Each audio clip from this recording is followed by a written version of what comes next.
the PT-22, this little baby here.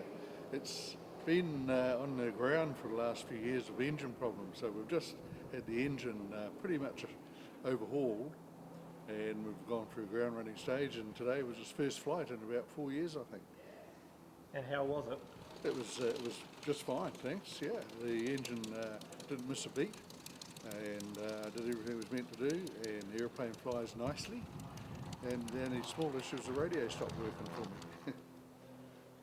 And in terms of, so what year was this plane built? I mean, what's its kind of background and history?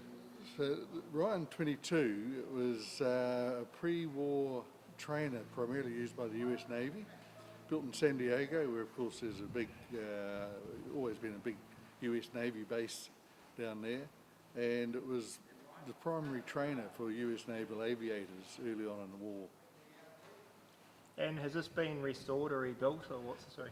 It has. It was imported into New Zealand, I'm guessing 20 years ago, by a very experienced old aviator, Les Marshall, and it was his baby, and then subsequently we've ended up with ownership of it.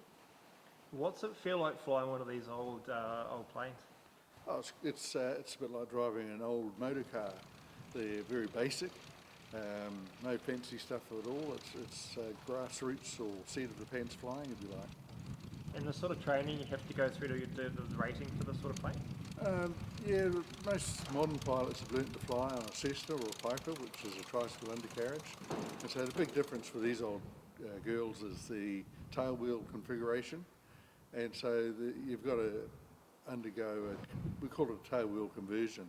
And it's normally somewhere around 10 hours of flying, I guess, to get used to the different characteristics of it.